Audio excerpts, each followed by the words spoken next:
However, the same cannot be said for Adrian Dunn. This is Adrian Dunn, who has faced... This nigga killed the female. That just me stereotyping. I could tell this type of jealous looking ass nigga, bro, he done killed the female. It just, I don't understand this. I can be wrong,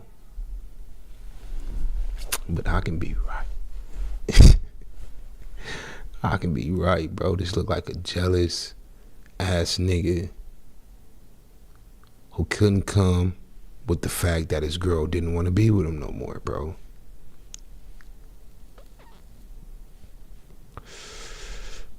Facing charges for murder in San Antonio, Adrian, an ex-convict, was sentenced for the murder of Rakeem Tariq Charles. Police said that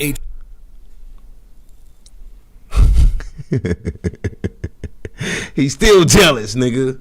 Still a jealous nigga, bro. They found the bitch. I promise you if we find her, bro, he did this.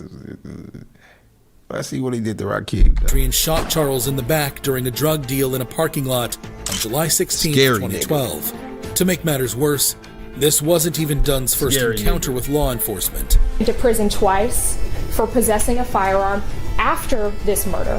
He committed another shooting a month before this murder. And he's shown zero remorse. Prosecutors urged the jury to impose the maximum sentence, noting that Adrian had an extensive criminal history and had shown no remorse for the... Hey, and this is what I tell niggas a lot too, bro. Pick your crimes. I'm telling you, understand this. When you do a crime, right? And you go to court like this nigga for shooting somebody in the back on some scary shit. All right, for sure, bro. He just shook his hand, old boy walking back to his car, shot him in the back, whatever the case, right? If you did some crimes in the past and you get caught today, like this fool, they gonna bring up them crimes in the past up in court to make you look even worse to the jury to get you more time. On top of that, because you did crimes in the past, that's going to give you more time. So you double fuck. You get what I'm saying? They gonna bring up the crimes to make you look like a worse person than you are. Well, you probably is that person. Just so they can be like, oh yeah, we need to give them more time because of that. And then after you get your time for the crime, they gonna give you more time for the crimes you committed before.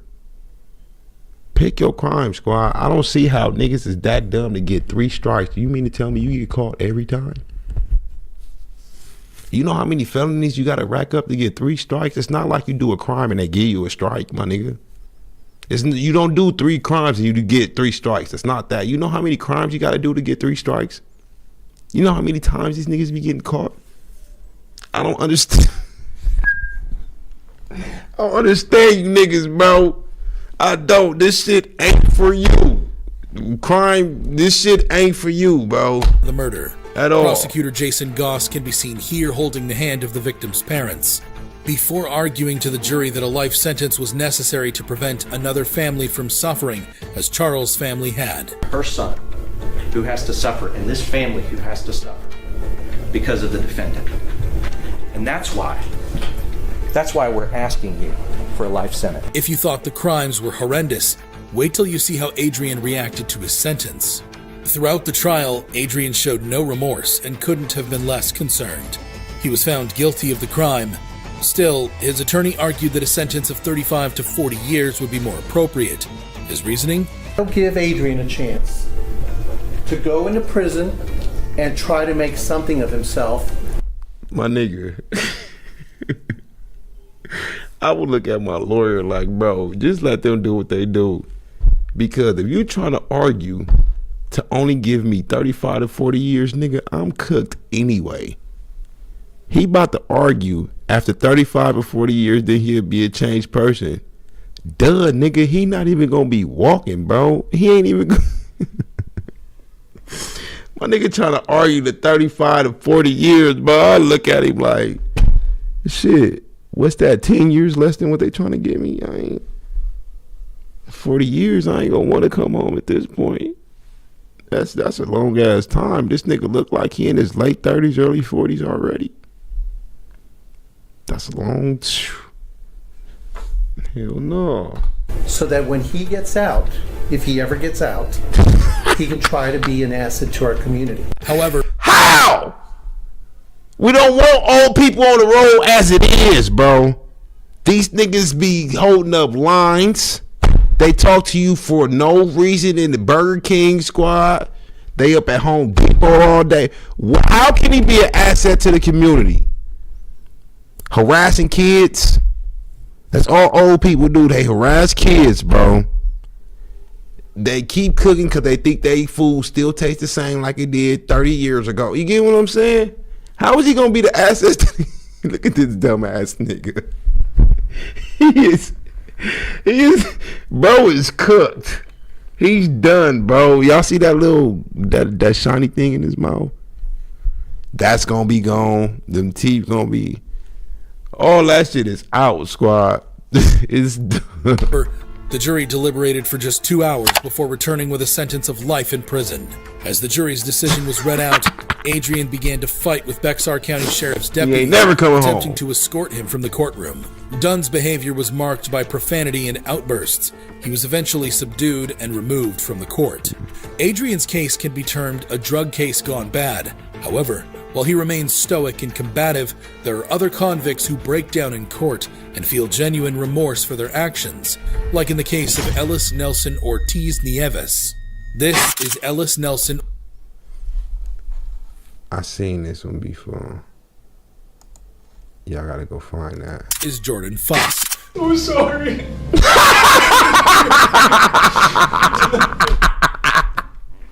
Wet pillows, nigga. That's why I was telling y'all the last video. That, look, when I was a kid, they had that TV show that came out on A&E called Wet Pillows, where niggas was crying their first day in jail after they did the crime. No, it wasn't no TV show. It was real inmates, and they had hidden cameras in them motherfuckers. My nigga came. Yeah. I did. Facing charges for manslaughter in Fort Lauderdale, Florida. The 22-year-old was found guilty of DUI manslaughter in a 2014 crash that claimed the life of 6-year-old Santiago Giraldo. The only reason I be feeling bad for some DUI drivers, because DUI drivers, some of them, not all of them, they be good people. They be good kids that just got faded and drove home and killed somebody on it. You drunk as hell driving the car. You know what I'm saying? That's the only reason I feel sorry for them, because I promise you, bro, ain't no segregation in jail. Yeah, you was a square. You had a nice life. You in college, nigga. You caught this DUI murder charge. Now you finna get up in there with people that kill people for real. Like, what you mean? You went up in there on a DUI murder charge, but this nigga just killed his girlfriend. Old boy right here killed 3 of his homies. The nigga in there with YNW. No, just... But you get what I'm saying, squad? That's the only reason I be feeling sorry for him sometimes. Like, they put him up in there with the killers fresh off the street. Fresh off the street, nigga. Is 23-hour lockdowns. You know what I'm saying? They used to...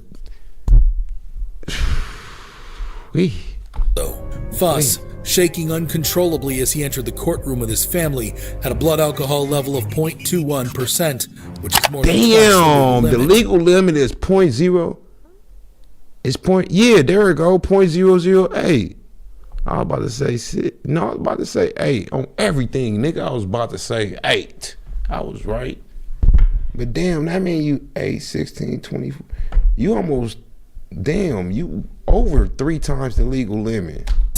He was traveling over 90 miles per hour on Sterling Road when he crashed his 2004 Infiniti G35 into another vehicle at Davie Road just before midnight on October 3rd, 2014. Prosecutors had sought the maximum sentence for the crime. Fuss' attorney argued for a reduced sentence, stating that his client had been so remorseful that he had contemplated suicide. However, prosecutors stated that Fuss had admitted to using alcohol and smoking marijuana since the crash. The Giraldo family cried in court, while the defense argued for a lighter sentence.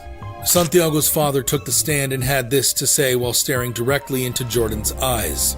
May God forgive you, because I can't. He didn't just take my son's life, he took mine too.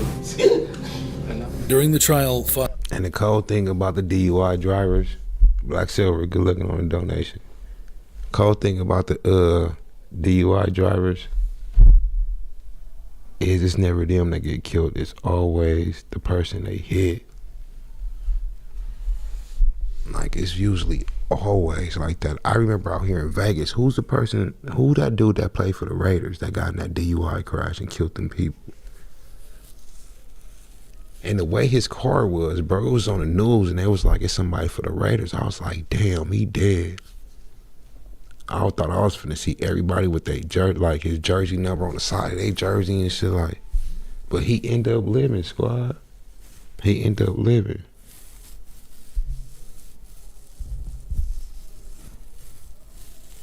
Keep it real, I feel bad for this nigga. Crybaby. Crybaby. If I couldn't handle weed, I wouldn't be driving, even though it's illegal now. You know what I'm saying? I was doing this shit when they didn't have a crime for it. They used to call it, shit, I don't know. What they used to call smoking and driving. Now they giving niggas DUIs. But, yeah. If you know you can't handle your liquor, bro. Even if you can't handle your liquor, you shouldn't be driving. If you know you've been drinking. Bus can be seen apologizing to the victim's family in tears. I'm sorry. I did. He also expressed his love for his family members and girlfriend, whom he met online after the crash. She sucking new dick now, buddy.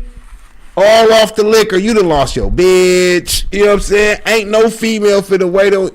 You can talk. She gonna talk to you year one, a lot, visit.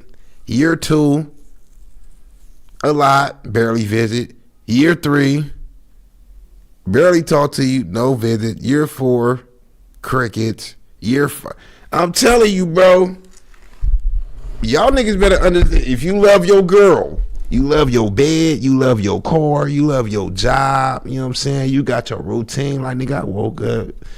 I wake up every morning, I smoke, I be getting my dick sucked every morning. I mean, you know what I'm saying? I'm good, nigga, be eating. Think about all that before you do the crime. Because if you get caught, that cell literally, like, way smaller than your bathroom. And all depends on what city you in. It's going to be like 3 of y'all niggas in there. For years. Think about it, bro. I'm telling y'all, man, think about it. Then came the verdict as Jordan was sentenced to 14 years in prison. Court imposes the lowest permissible prison sentence allowable by Florida's Criminal Punishment Code, 14.625 years. He continued crying. You guys so much. They got the wrong nigga in jail. Oh, nigga, like, I love you guys so much. He talking to his phone. Oh, shit. He over there talking to his phone. I love it. Hey, squad, 14 point whatever. He gonna do like 9 years, 10 years and get parole. You know what I'm saying? They got the wrong though. I don't want this nigga in jail, bro. I don't want this. Get this nigga community service. Put him in juvenile. Put this nigga in juvie. Please put this nigga in juvie because he not ready. This nigga is.